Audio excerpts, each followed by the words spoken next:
Where in Florida are you located? So I'm actually in Fort Lauderdale.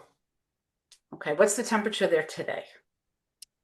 88 and sunny according to my computer. I haven't stepped outside today. Okay, so 88 in May. So what is it like in July and August there? uh, you melt on the sidewalk. Great. Okay, I'm Yeah, looking forward to being down there. Okay, good. yeah. You coming down? Yeah, so we're going to actually be in the Sarasota area for a few months from June to what, October? Yeah, that And sounds everybody's nice. like, why are you going to Florida in the hottest part of the season? Well, I'm gonna, and I'm okay. I am staying in an air-conditioned home, and if I have to get in the car, I will use the air conditioning. So, Yeah, you'll be fine. It's fine. yeah, yeah. You guys will survive it, so I'm sure I will too. So, Make sure you hit the water at some point. yeah, that too, for sure. So it's interesting. You and I had started talking a while ago, and we talked about the PEO business. So And all right, so first of all, tell everyone and all the listeners, what does PEO stand for? So PEO is Professional Employer Organization, right? Now, I know that probably doesn't say much. Right? So I've had a lot of conversations, and I say that, and people are like, okay, great. What does that mean? So I try to put it in layman's term, right? So um, PEO is basically an HR outsourced workforce model, right? A lot of folks confuse it with traditional payroll vendors or traditional payroll offerings. Although there's a payroll component to PEO, uh, it's very different in the way that it incorporates into a business's workforce and handling the people management and all that. okay, so my experience with PEO was actually through a connection that I had in BNI in New York, in the Hudson Valley, and Mm-hmm. so it was interesting. So this gentleman, I'll just use his first name, Tom, was in my BNI group, and we were a big chapter. It was like 40 people, and he did PEO, and I had some experience with it, but I really was never connected with a corporation or an organization that used it. So, and what ended up happening was I was working with a client who had me come in to do coaching and consulting, and they had outsourced HR. This was my first experience with it. So I'm going to explain what it was because I think there's a lot of people who still don't get it. Yeah. They didn't have an employment handbook. They didn't have an onboarding process. They didn't have a standard operating procedure and SOP for how they interview and onboard and the 30, 60, 90 and the PIPs and all of that. And then, even worse than that, if there was a problem, the employees had no place to go. Managers had no way of helping their employees. And it was kind of run like a candy store where it was the mom and pop thing where like if somebody had a problem you'd go to the owner and you'd talk to the CEO and the CEO would try to figure it out, but inevitably that would cause legal issues, so they ended up bringing in an outsourced PEO like yourself, Mm-hmm. and I saw there was a huge benefit to it for them.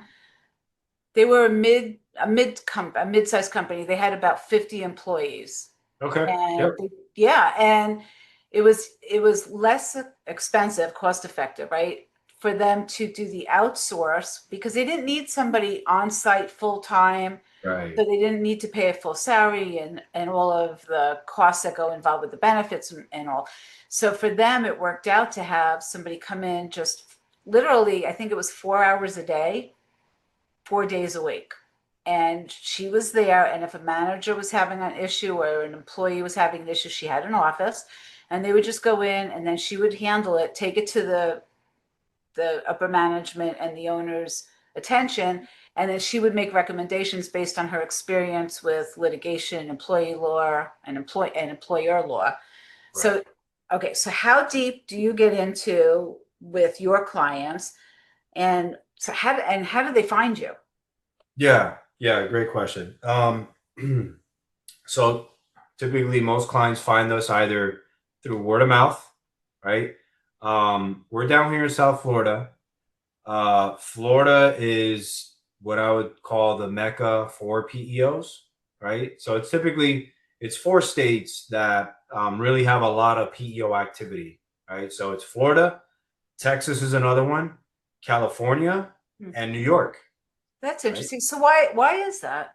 I know I'm not letting you, Well, I'm like asking a question before you answer yeah, the other one. no, it's good. It's a good question. Well, I mean, if you think about those states, I mean, especially California, New York, there's a lot of regulation businesses have to go through, a lot of hoops they got to jump through just to run their business, right? And make sure that they're in compliance from, a labor law perspective.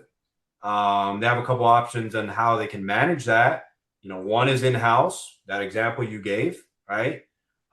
Two is maybe an intermediary. Maybe they find a consultant, right? A lot of these fractional HR consultants are out and about, or they look at some type of outsourced model, which PEO is considered the highest form of that, right?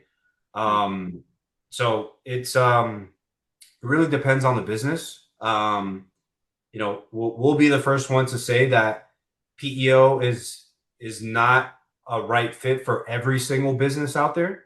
Okay. In your example that you gave, that company was 50 something employees. That's the typical PEO client, right?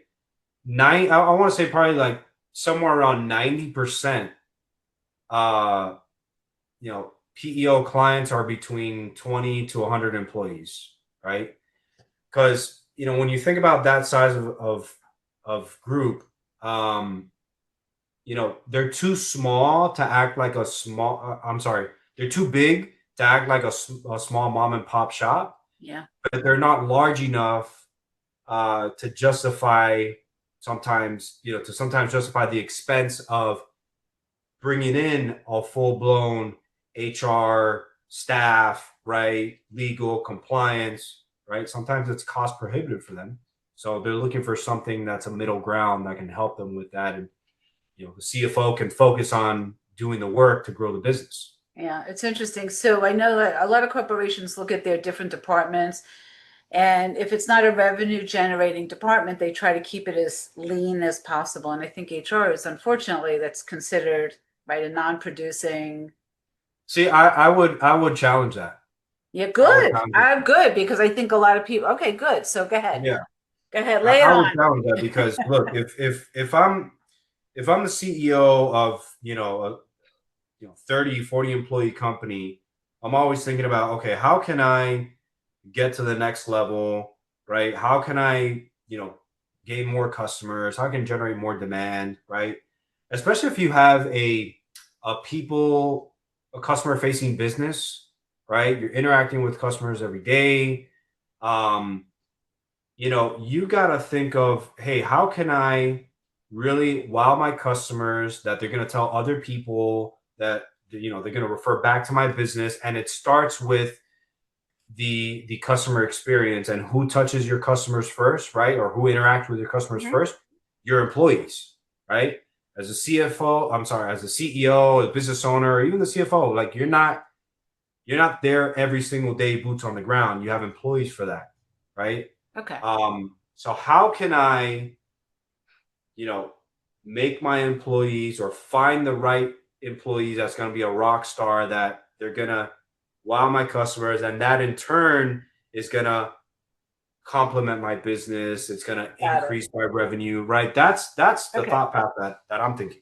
I think that's awesome. So human capital. How do I attract and maintain a strong sales force? So in sales and in that.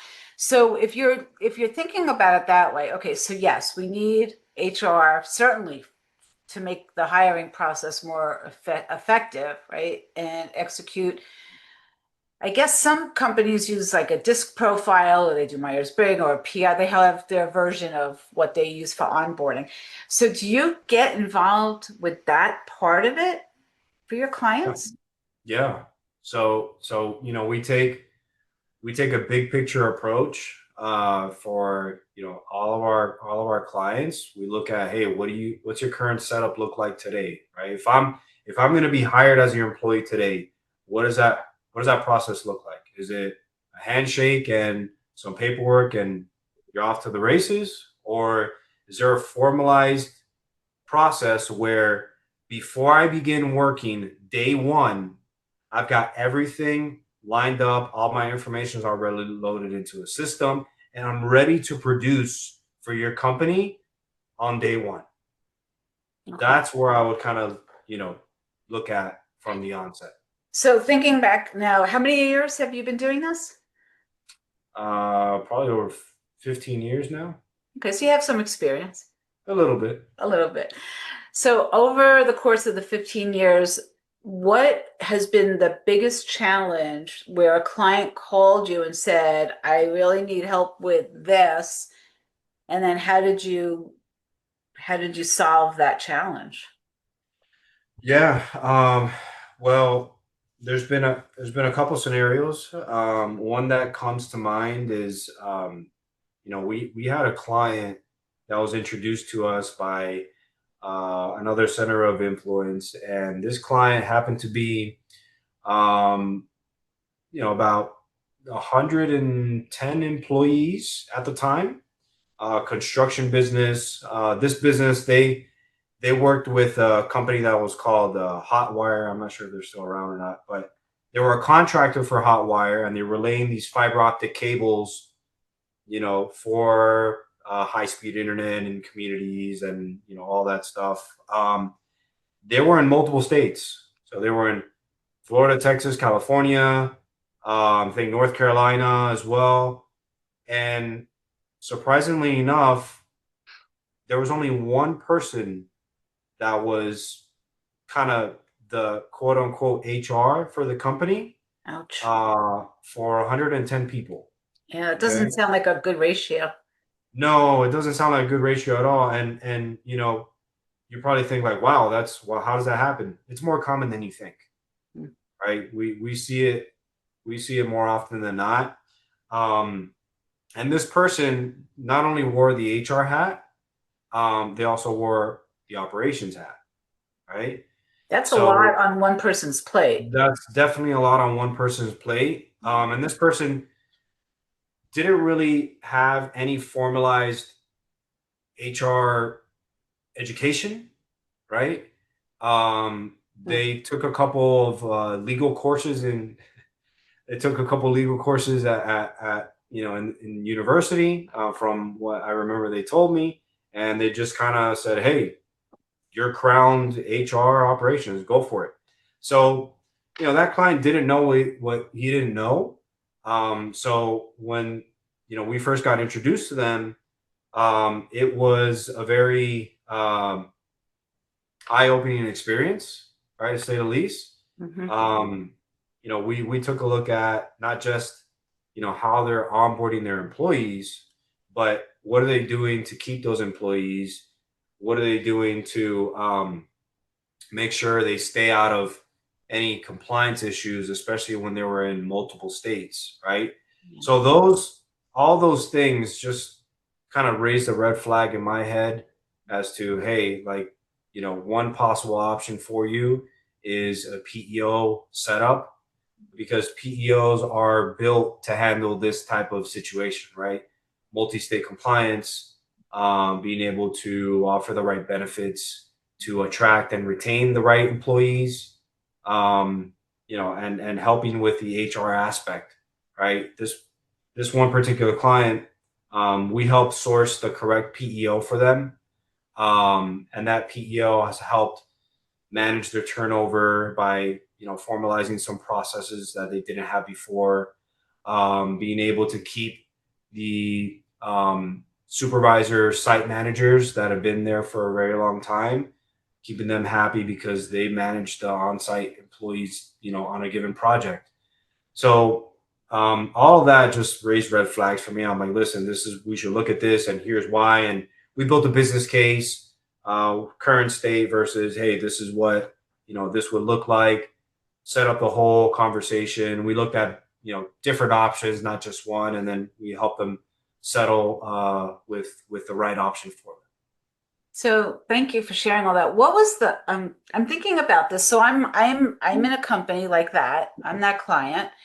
So what happened internally that triggered the even the conversation of, oh, maybe we need help here. Something must have happened to trigger that, right? Yeah, it was a combination of things. So there were, if I'm thinking back, there were multiple pay cycles where there were just, payroll errors that were happening, and then, payroll is one of those things that no one's gonna come and pat you on the back for running payroll the right way, but if it's Oh, not ran the right way, you're gonna hear yeah. about it. You're It's dealing like with people's salaries. My check is you're short. What happened? Yeah. Yeah, yeah, absolutely. And they're like, "Hey, what the heck is going on?" They're banging on the door, and that was a one big trigger event, and they had some other issues around workers' comp insurance classifications, right? Misclassified because they had a lot of moving parts. They had a lot of employees coming in and out. Typical contractor today, especially at that size. Um, you may not know who's on your job site, right? On a personal level, you just know that, hey, they onboarded, they got the qualifications, and they're off working.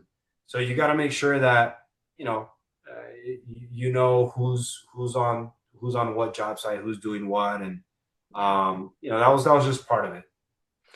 That's really interesting. So was it a hard sell? Did you have to convince them that they didn't really know what they were doing? It's like, Um, I wouldn't put it like that, but okay, I you're much I would kinder than I am. just kind of walk them through it, like, hey, listen, and we had a lot of case studies to back it up, like, hey, look, this is what we did for another client, similar situations. Here was the impact. Here's the financial impact. Here's the soft impact, right? And this is the result, right?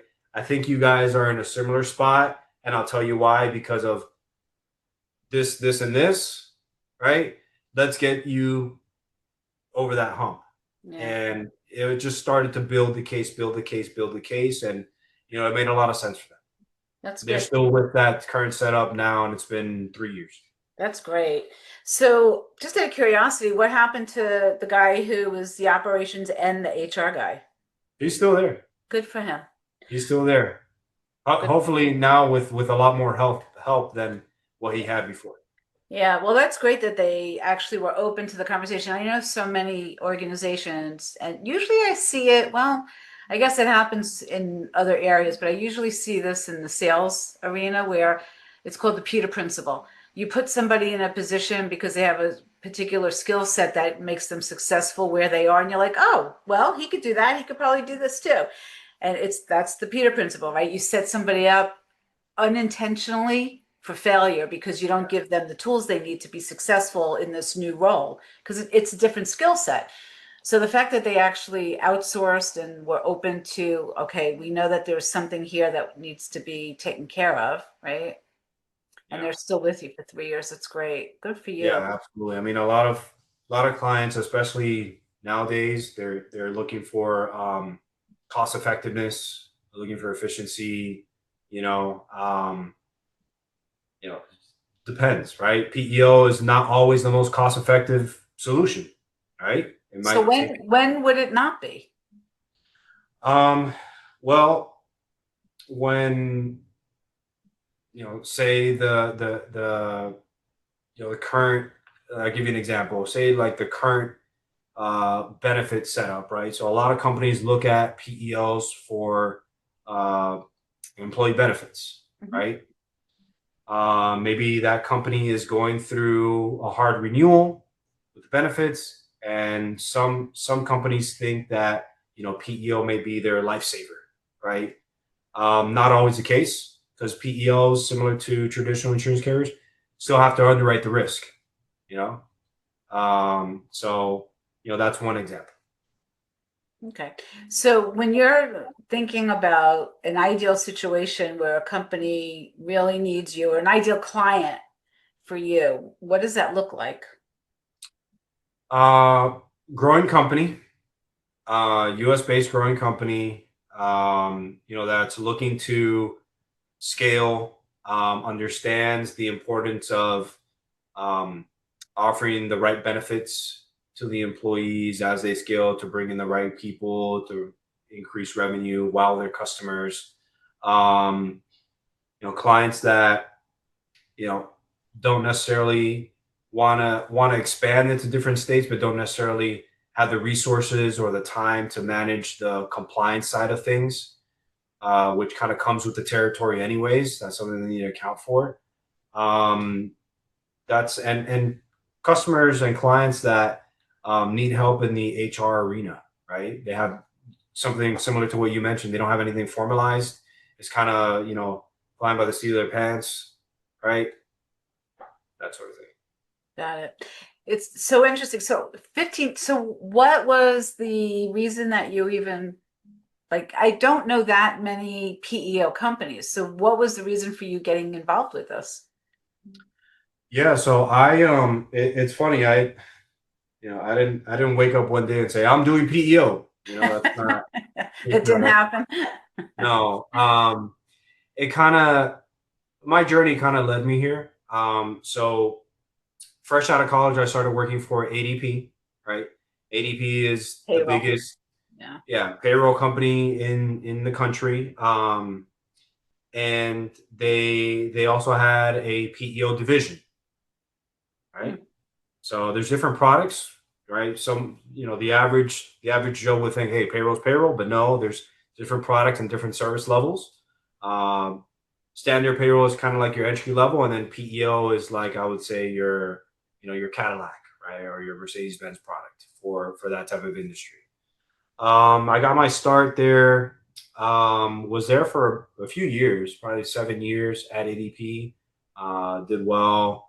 I had a role at ADP where I was working with a lot of brokers, right? Employee benefit brokers, PNC brokers, and producers. AD, Because there was a lot. AD&P employees? No, these were Oh, just outside partners. okay. Okay, great. Okay. Yeah, yeah, yeah. These are outside partners. Because naturally, if you think about what those partners do, they're talking to employers every day about, benefits and workers' comp, and a lot of that is organic to payroll, Yep. right? It touches payroll. So we had a lot of partnerships there. I led a team over there working primarily, with brokers and, sold to brokers myself as well. And then I became a broker, and then I became a broker and did that for a few years. And kind of the combination of that, that whole process showed me, that there's inefficiencies in the buying process when trying to procure the right PEO solution. And that's when, we built PEO Marketplace.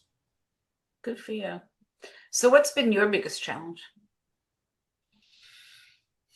From a business side, uh, just generating enough demand, right? And battling irrelevancy every day, right? Hmm. People don't know you exist, right? The world is so big that, you only know your small corner of your world, right? Your perspective, right? Perception is reality.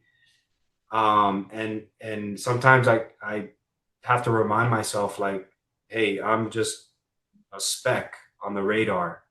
We got to do everything we can to let people know that we exist. That's step number one for me. So the marketing and the branding has been, I think, do you think it's because people don't know what PEO stands for, or that they just don't think about HR as something that's outsourceable? Like what is that? I think it's to answer your question.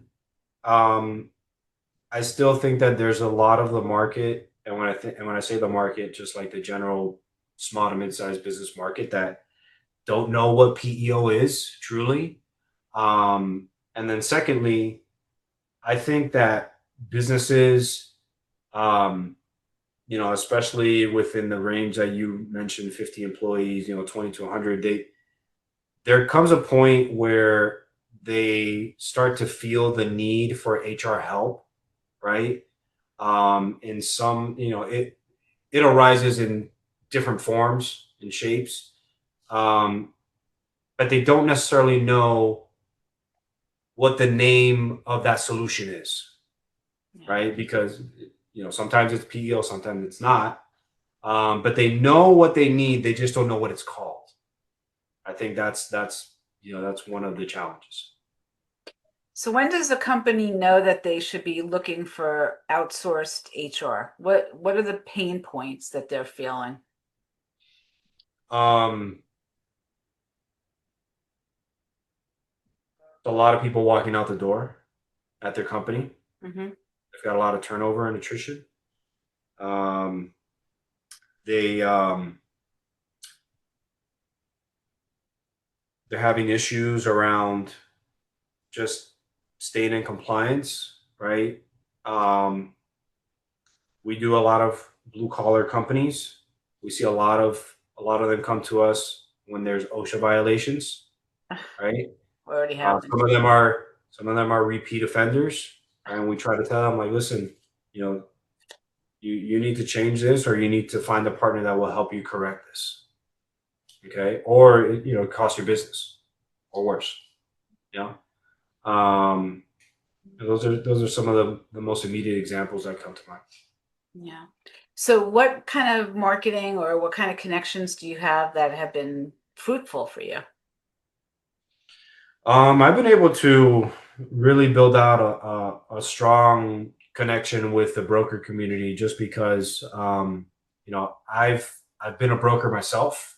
I've lived in that world, and I've also lived in what's called the payroll slash HCM slash PEO world as well. Mm-hmm. And a lot of these brokers have a lot of interactions with these folks. So, I can say, hey, I've been on both sides. I know what you're going through, and we're working together with a lot of those folks to build a better process around finding the right PEO for their clients. Yeah. Yeah, that's interesting. There's a group, well, there's a couple different ones out there. There's one that's called, I don't know if you've ever heard of Vistage International, and then there's Tab. There's all different kinds of groups, but Vistage International is the largest one that I know of. Are you familiar with that? No, I can't say I haven't heard of them. So it's an interesting organization, and so they have two levels of engagement. They're CEOs of typically small to medium-sized businesses, and then they have the upper management, the C-level suite, Okay. right? All your CFOs, your CIOs, all of those, right? And what they do is they have one person who has a vast amount of experience, hopefully, and they become the facilitator. And it's their responsibility to bring in the CEOs and the C-level management. And they do a lot of masterminding, they do a lot of coaching and training. And one of the components that they offer is they offer a speaker series. So what they'll do is they'll meet once a month on site as a group in person. They'll spend at least a full day going through the hot seat. They do the masterminding, and they also bring a speaker in.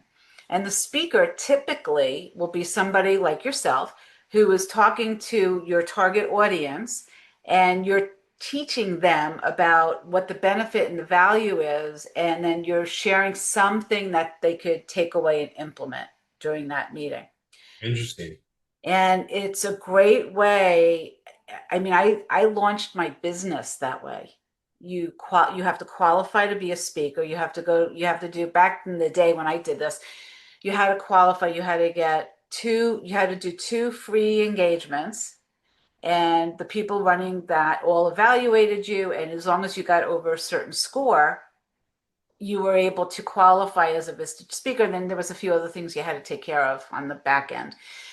And then you would get invited you would have on the website, you would have your name, your company name, what your expertise is, and then the things that you would provide as like a that they could take away. So whether it was worksheets or some spreadsheet that they could look at, so they could better see exactly what their HR costs are, right, for your purposes.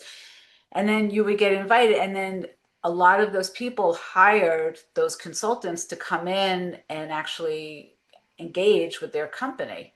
And I am very I was very blessed, and I'm very grateful for the opportunities I was given. So I'm throwing it out there for you because I think this is something that probably there's a lot of SMBs that don't know SMB, small to medium sized business, right? Yeah. I'm saying that for the, for the listeners Yeah. who don't know SMBs. I think there's a lot of those individuals who are sitting in those rooms who don't know that there are other options with their HR needs and don't even know that they might have one. So Right. it might be something that would, if you looked into it, you might find some value. Just a suggestion. Yeah, no, I definitely love to check that out. I didn't. Is it like a national thing, a regional thing? It's global. They're international, Oh, Vistage International. You can get invited to speak anywhere. okay. So, but you Wow. want to qualify somewhere, and I'm sure they have groups in your area where, because you want to do presentations. And I always like to do presentations live in front of a group of people. I like that connection. I like the energy in the room to at least Yeah. start. And I believe that that's part of the qualifying process. But if you do a Google search for Vistage International, you can see like how to apply to be a presenter. Awesome. So I think that probably would be a really good opportunity. I think it's hard because you're serving a very specific niche that is needed, but it's like the what's that saying? The best thing since sliced bread, but it took a while for people to realize they needed the sliced bread, Yeah, yeah, yeah. I get something what like you're that, saying. right? Yeah. So it's like that. So you have this great service and this great background, and you have both sides of that table. You have that experience and the knowledge and the expertise. So now it's just about, Yeah. getting that message out there. So Yeah, absolutely. I definitely gonna check that out. That sounds super interesting. yeah, it's a good group. And so when you're doing your PEOs, are you on site or is it virtual? Like, how do you handle that? Yeah, typically it's virtual. Obviously if it's local, we love to do on site as well. A lot of our clients are all over the place, you know, different states. That one construction client that I told you about, they were local. So we met, had lunches a couple times, and we still see each other. Yeah, I mean, nowadays a lot of business is done virtually. Yeah. Do you think that there's as much quality virtually as there is in person? No, I, I'm I'm kind of in the mindset that having that in person, uh, just sharing a handshake creates a different uh level of engagement. Yeah. You know, but virtual has its place too. I'm not gonna lie. Yeah. Sometimes you can only be at so many places at one time. Um, if it's something to, quick meeting about something, I think it works as well. Yeah, I think I go back and forth with this one, and I have this conversation with clients that I always like the initial conversation, the initial meeting to be like we do a couple minutes on Zoom. See if there's a fit, if there's a possibility, then I will go and meet them in person wherever they are, right? And then after that, we can continue, via Zoom or virtual. So I think it also depends on the market. So when you're talking to any particular industry, are you finding that all industries are looking for you? Are you finding that you have a niche in a specific industry? So, outsourced HR is outsourced HR, benefits is benefits, right? So we're pretty agnostic across the board. However, there are specific industries that PEO and ourselves, right? We have a higher penetration rate on, specifically professional services, right? Your white collar businesses. Example, property management companies are good because some of them, depending on the size, are in different states, right? They've got workers, property maintenance people, Mhm. manufacturers as well. Yeah. They've got a pretty complex setup depending on the manufacturer. Um, law offices, as well. They're highly compensated employees. They want to make sure they get really good benefits. Yeah, it's really funny that you mentioned law offices because I know a lot of law firms. Well, I shouldn't say a lot. I know of and I'm very specifically thinking of one where the attorneys are trying to run the business. So they have legal degrees and they're trying to be in charge of HR. Mm. And I think, and there's a lot, and I'm talking from experience, so I'm not generalizing. In Yeah. this particular case, I think there's a lot of this is how it's always been done. This is how we're going to do it. All of the attorneys, the partners, they get involved. They run all the different departments, whether they have an expertise in that area or not. And then they try to micromanage that area where it's like, you know what? If you've got somebody who's got an expertise in a specific area that knows more than you, utilize that, leverage their experience, leverage their expertise, and then be willing to pay for it so that at the end of the day, it ends up costing you less because you're not getting fined. You're not getting into litigation. There's not any employee issues that are going to come back and bite you in the tush, right? So, oh my Yeah. God. Yeah. So I can talk about that forever, but I'll stop. Yeah. Yeah. No, I mean, it's funny because you remind me of, every time I have the initial conversations with, a lot of these business owners. I always tell them, like, do you realize that you have two businesses at the same time? And they look at me and they're like, what do you mean? Oh, your primary business is, whatever you do now, right? For example, you're an attorney or whatever. But your secondary business, because you have employees, right? Assuming they have a few employees, you're in the business of employment. And that's a whole nother animal. That's why I try to help them frame that style of thinking so they kind of understand where I'm coming from. Yeah, it's a wild mindset, and it's interesting. So that's good that you have that conversation with them. Yeah. That's good. That's good. So if somebody wants to learn more about you, your business, if they want to learn more about what PEO is, what exactly you can do for them or help them with, what's the best way? Like, how do they get in touch with you? Yeah, you could start by going on our website, PEOmarketplace.com, or reach out to me directly on LinkedIn, right? Easiest way to do it. And then we can have a conversation, or we can share resources. We have a lot of free stuff out there, especially on our website for those that just kind of want to take an exploratory approach. We have a lot of articles. We have a lot of guides, right? There's one in particular that we give out for free, which is the different levels of outsourcing, what that looks like, right? Everything from your starter all the way to your full blown outsourced PEO and everything in between, trying to help that business owner figure out what works for them. Okay, great. Thank you so much. And so the website for people to look you up? Yeah. It's PEO, so Peter Elephant Oscar dash marketplace.com. Awesome. Okay. Thank you so much. I really appreciate your time. If there's one last thought or just something you want to leave listeners with, what would that be? I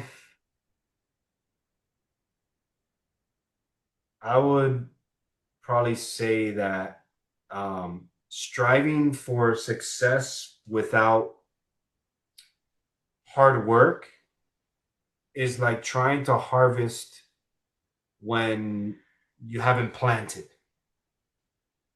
That's kind of what I would leave. Okay. Thank you for that. I appreciate that. All right, sir. Guillermo, thank you so much for joining us. I really appreciate it. And you're welcome. Triana. Triana. Okay. I did not want to mispronounce. So That's okay. thank you for that. Okay. So if anybody wants to get a hold of Guillermo, please go to PEO-marketplace.com. And you can also look him up on LinkedIn and let him know what your questions are. And ladies and gentlemen, if you are an SMB owner and you know who you are, please reach out and at the very least, let him give you some guidance and ask for that free guide. I think that's a beautiful offer. So thank you for that. I appreciate you. Absolutely. Thank you so much, Debbie.